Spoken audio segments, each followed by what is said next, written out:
Let's not beat around the bush with this video. Let's take a look at the brand new tank that Wargaming released, and I'm sure many of you will know exactly what I'm on about with the most recent update, of course being this brand new, in quotation marks, premium Swedish tier 8 heavy tank. Now I say in quotation marks because although Wargaming have classified this as a brand new tank and that it is of its own name the Emil 1951, if we actually compare it to a tank that is already in the game, yes, it is the exact same tank, it's just an unskinned version, and if we do that on the tech tree, you can see in just a second when we manage to get to the premium tech tree here, that it is in fact just a unskinned version of a tank that is already in the game, and you can see right here that the Barracuda is the basic skinned version. You can see what the camo is. This one basically comes with a camouflage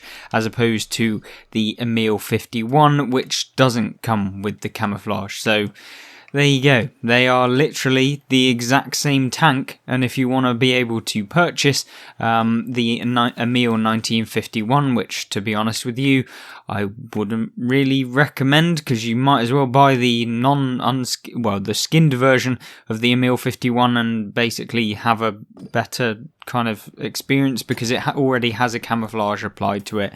So that's kind of the way I would have gone, but of course it is entirely up to you whether you want to purchase the Emil 51, and this is basically what the Barracuda looks like. So yeah, I think that that's an interesting kind of thing that Wargaming have done. I don't know why they brand it as a brand new tank when realistically it is one that's already in the game. So don't go be looking at the Emil 51 thinking, oh wow, this is a tank that I'm going to have to learn all of the weak points, because if you've ever played against the Barracuda at tier 8, then this is exactly the same. Now, for those of you who have not come across either of the tanks, or you've been away from World of Tanks for a little bit, well, with this new update, of course, this tank has come in and we've got the armour model as on screen. You can see that the frontal armour of the Emil 1951 is actually pretty good. I mean, in terms of the turret armour, that is, because the lower plate being pretty weak, you're not really going to reliably bounce off of the hull of this tank, to be honest, and most of the time, because it does have that fairly shallow hole, you're going to be looking down onto the upper plate, which means that you're going to be able to bounce 9 times, to be able to actually penetrate the upper hole 9 times out of 10.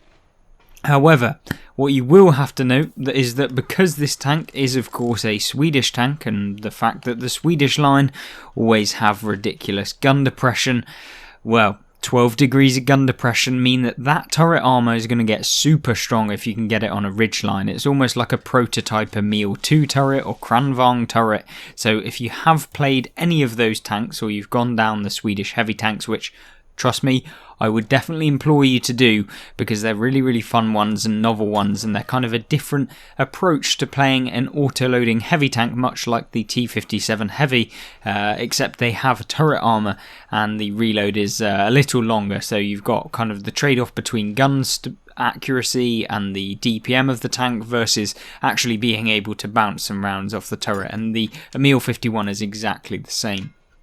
Now, what do you get in terms of firepower on the Emil 51 then?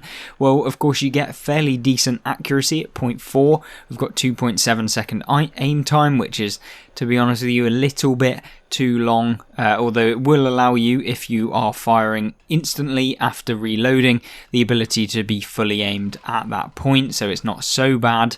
And also the fact that the 0.41 accuracy is obviously going to decrease, so you're going to be more accurate when you put on some equipment, because this is just the base version. This is with absolutely no equipment or anything like that, and so you can expect to see all of these values increase dependent on the value or the equipment that you'll be using in the tank. So say if we put on something like coated optics, we're going to get that vision range to be boosted significantly, so that's going to be a nice addition if you want to put that on. Of course, it is an autoloader, so don't forget that if you do put on these equipment slots, that you cannot have advanced loader, which means that you can't boost that DPM up. And talking about the DPM of the tank, yeah, you get 4.68 rounds a minute with 360 alpha damage, bringing the grand total just shy of about 1500.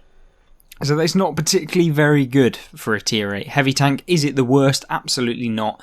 And does the tank offer you some benefits in other areas in terms of that turret armor and the speed of the tank, because it can go 45 kilometers an hour top speed forward?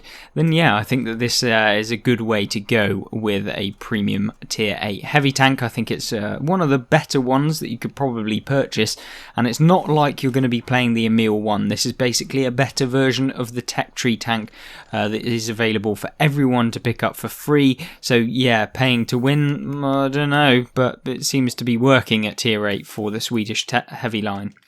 Anyway, as far as kitting out the tank, how do you want to do it? We've been talking about this equipment, so let's actually pick some. So first things first, you're going to want gun stabilizer. This is almost a must if you're going to be playing autoloaders, because you want to be the most accurate as possible, because if you miss one of those autoloading rounds or clips or anything within your clip potential, then it's going to significantly impact you, and you'd never want to be that person that's trading 1 for 1 in an autoloader. And so make sure that you get the accuracy buff. It helps with pinpointing tracks and stuff like that, so it's always a must for me, at least if it's available for the tank that you're going to be playing. As far as the other perks or equipment that you want to be taking, well, you haven't got too much of a choice, to be honest with you. You can either go for a kind of speed build where you increase that speed to be able to get into position early on in the game, which is a valid point. Or you could go with something like improved ventilation, where you get that bonus all around the tank. So I think it's really down to you in the way that you want to play this tank. So I think the valid ones obviously put in traction system and the advanced powertrain, or you could go with a more conservative build where you're a bit more all around with the improved ventilation and the advanced optics to remain kind of somewhat decent at spotting the opponents that may be trying to farm you from distances that is a bit too far away if you didn't have the coated optics. So we're, for the purpose of this video, just going to have on improved ventilation. I am in a bit of a gold or a silver negative, as you can see in the top right corner. We are on a very, very limited supply of silver within this. So we're going to have to sell some equipment to be able to actually put stuff on our tank, which is never good. So yeah, we're down to, what's that, like 1,000 silver right now. So we'll just join you back when I have put on that equipment and finished up the tank, ready to go into some gameplay for you. So we're all kitted out, there's just one thing left to do, and of course that is putting on camouflage, and I cannot stress enough how much camouflage actually makes a difference to your tank. It doesn't matter which camouflage you're going to be putting on, it actually increases the camo or concealment of your tank, so you'll be able to remain undetected regardless of which camouflage you buy. They're all acting the same way, and so yes, you will have improved concealment if you do put on your camouflages. And so if you're going to be playing a tank for any length of time, or you're trying to min-max the tank whereby you're playing it to the best of your ability possible and having every single advantage, then yes, camouflage is something that I do recommend you put on your tank, as it will reduce it, not by a huge amount, but it does actually reduce it. And so yeah, in terms of putting on the right kind of stuff on your tank, then that is the way you want to go. And obviously, don't do what I usually do and forget your commander because of Wargaming's system, where you can't actually really put on commanders very easily, or at least know if they're not in your tank. But there we go, let's actually get into some gameplay, try and showcase how the tank actually plays within the game, and hopefully it will be a good one for you to learn and see what this tank has actually got, and whether Wargaming's new quotation mark tank is actually any good.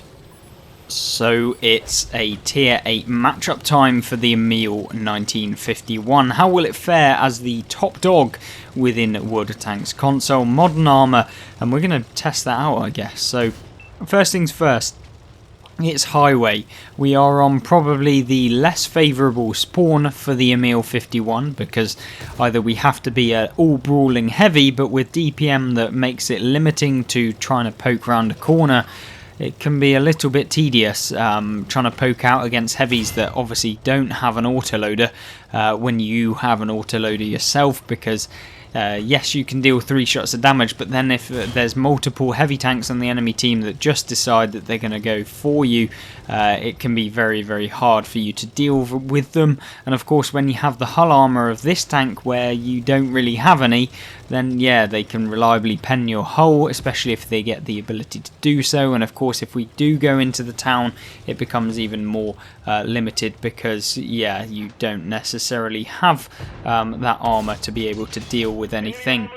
But as with this matchup, we do have the ability to put rounds into tanks that think they're safe when they're not. So yeah, we're going to try and do that.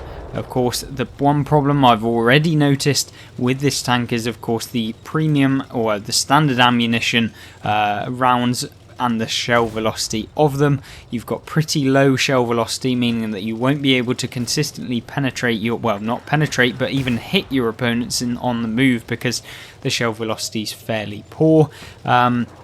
Is it the worst? Can you get used to it? Of course you can, but if you are used to playing medium tanks, that I am, then yeah, you will have a little bit of trouble trying to get used to playing the Emil. And you can see that it's not awful, but it definitely is nowhere near the standard of some of the mediums that you'll be playing within World of Tanks. So bear that in mind when you're playing in this, that you do have to kind of think about the ways that in which you're going to be putting your damage out. And of course, already we've picked up 1400 damage, and there's only been 1 tank been deleted from their team already.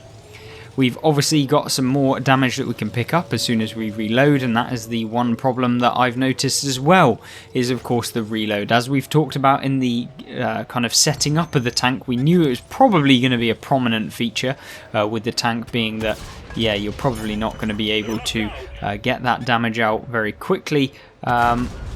And it's probably not going to be particularly very fun when you are reloading and you're only dealing, you know, 50 damage per shot as we were doing just then.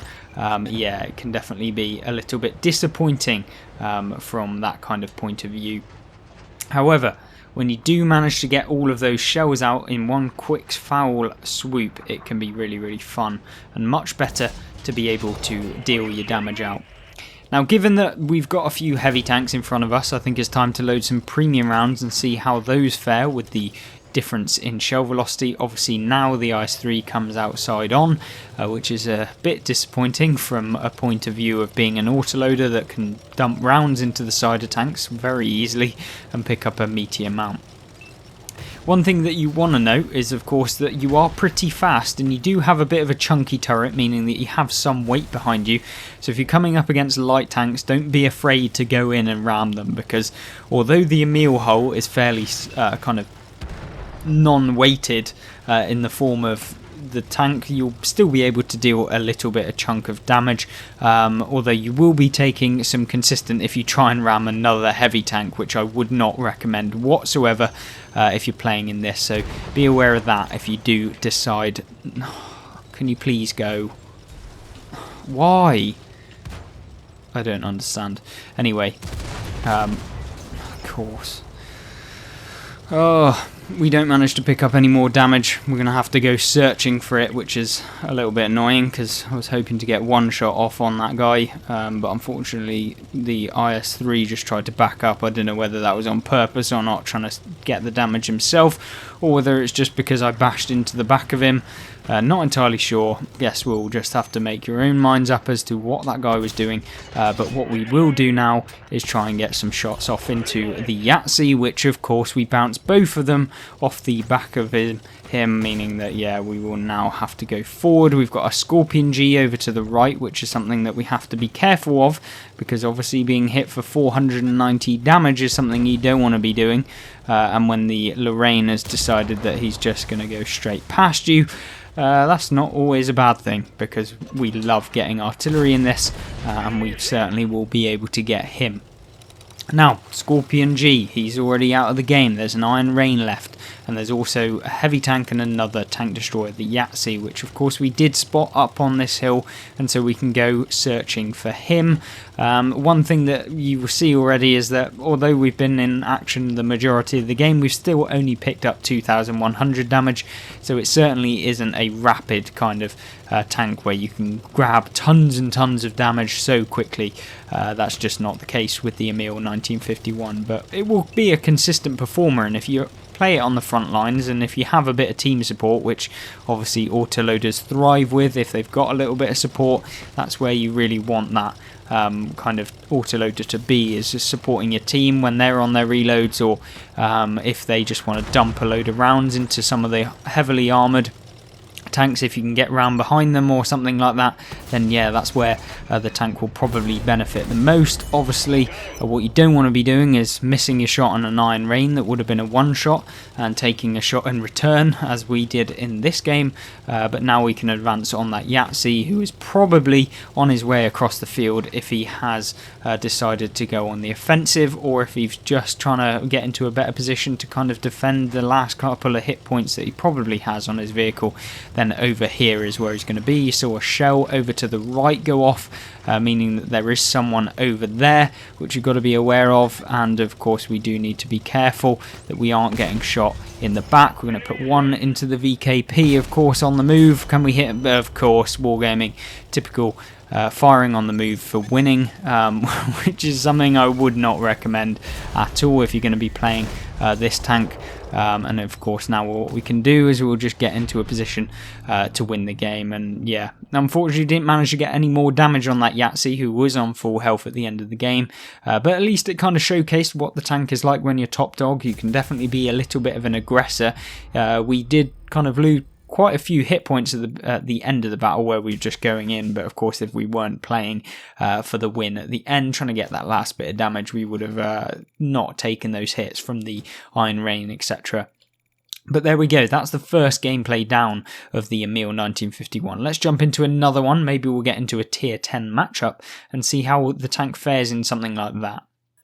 Now with the second gameplay, although not being a tier 10 matchup, we have managed to get on one of the best maps that you possibly can in a tank like the Emil 1951 or any of the Swedish tank destroyers, where you can use the 12 degrees of gun depression that this tank gets to be able to get hold down, and hopefully we'll showcase what that's actually like and whether or not it's actually worth it to go hold down in this tank. Do you actually bounce rounds? I guess with that sloping armor that you can see right here, the angle of the armor becomes almost impenetrable because it is just an auto ricochet for anything that hits you when you are down that low and looking up into it, which is something that the Swedish TDs do fantastically, and of course the Swedish heavies also do very well at if they get hold down because of that sloping armor. Definitely the Swedish tanks within World of Tanks are the ones that really take use of the armor sloping, at least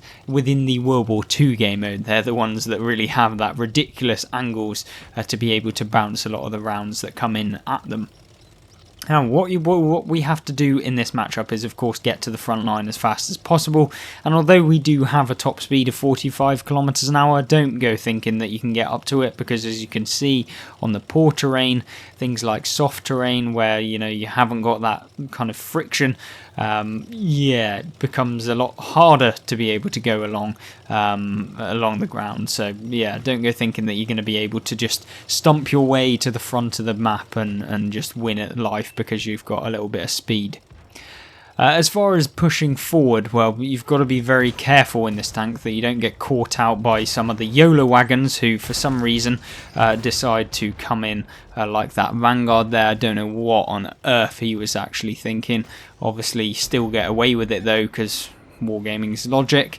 But what we can do now is use this excellent gun depression to be able to put rounds into people who have no chance of being able to put rounds back into us, or if they do, it's just going to bounce, or at least auto bounce. So this is where this tank is perfect. You can use the turret armor. There's no artillery, which is a massive benefit. Obviously this Vanguard is just being an absolute nightmare. I really do wish I hit him at the beginning of the game and took him out of the game, but unfortunately we didn't, and we've got to be careful of this T-54 over here, who has decided that he is now going to come, which we won't complain about because we can put one round into him. We're then going to put another round into him. We'll put one into the Vanguard, finish him off, and then put another one into the T-54 whilst he's on its reload. Not the priority here. We've obviously got the T-26 who's just been taken out, and now the T-54 still on his reload, I expect, and so now we can just kind of be aware of the Ragnarok, who's now decided he's going to come. He's being pumped in the back by a team that are camping on that ridge line, which of course was the misplay by the Ragnarok, who's now been taken out as well. We have to then be careful of that T-54E2, who's now moving forward to try and get some shots on us. We're going to be just super aggressive and go for him, because if we can do that, we'll be able to be absolutely fine with him. Put one into the lower plate, obviously every time it's going to go through, and you can see although we were outnumbered on this hill because of the team support over there camping along with the, all of the TDs on the enemy team, or our team even, pumping the enemy team, then yeah, it really was no contest, to be honest. What we do have to be careful of course, is the ISU who's sat out in the field. We're going to fully aim this one, put one round into him. We've got the E25 probably down there as well, which we have to be careful of. Ragnarok's in the way, please move. And then let's get behind this hill, and then we can spot for our opponents, hopefully, or for our team even, spot the opponents for our team, and then we'll get some assistance damage. Obviously, as we've talked about, this tank is not particularly the best spotter of the game, so don't go thinking that you will be able to just spot for your team entirely. Obviously, we can finish off that ISU, we can put one into the KV2 there, who's now going to struggle to actually get around into us. Obviously now we've picked up 3,000 damage, which is a very good one, and you can see just why Westfield is the map for the tank that we're in, and why it is so good for the tank that we're in. It's just because of that sheer kind of turret armor that this thing gets, and the ability to be able to punish opponents that decide that they want to try and take out your turret armor. Now, this is always the risky bit of the game on Westfield, is of course moving with intent. And so what we're going to do now is obviously put the turret armor towards the KV. He does get taken out, so it's no real problem there. We've got 2 rounds in the clip, meaning that we are going to be taking out that STRV if we can get near him. Obviously there's a TD somewhere that's going to be camping, but now we have a ridge line, we're going to be absolutely fine. The E25 is the target of today's operation. Of course he manages to actually hit us on the move, but we do manage to hit him twice, bringing our grand total up to 4,000 damage. He's gone obviously undetected, and now we have that medium tank probably over down to the left if he has still remained over there. Do have to be a little bit careful still. There's the STRV. We're going to go for a little ram onto him. Hopefully we can get the damage on him, but otherwise pretty nice way to go. Didn't manage to do that much damage to him, but we did pick up the win, and of course we picked up 4,200 damage within that game. So you can see the tank is actually pretty good if you get into those situations where you're on the ridge, and Westfield obviously being a fantastic map means that yes, we do have a pretty fantastic game. Obviously picking up some assistance damage, 4,700 combined, no real worries there, but it definitely was the game for the Emil 1951, and yeah, that's probably why we had such a fantastic game. I'm not saying that every game is going to be like this. What would I say as the overall kind of aspect of the Emil? Well, I think it is a very good tank for World of Tanks console. It's not overpowered, it's not underpowered, it's not below average, it's not extraordinarily high above average, but it definitely is above average. So if you want a good, solid tank, solid performer, the Emil 1951, or the Barracuda as it actually is named previously, the not new tank has got a thumbs up from me, at least in one regard. Anyway, hopefully you did enjoy this video, and if you do pick it up, let me know, and of course let me know your opinions on the tank. Do you think it's actually fantastic? Do you think it's good? Or do you think it's a pile of trash that should be left in the bin, and Wargaming shouldn't have any more money for releasing old premiums that are brand new in terms of not having a skinned version of it? there we go. Hopefully you did enjoy. If you want to check out some more gameplay, we'll have that on screen right now, and I hope that you'll join me in the next video we make, and goodbye.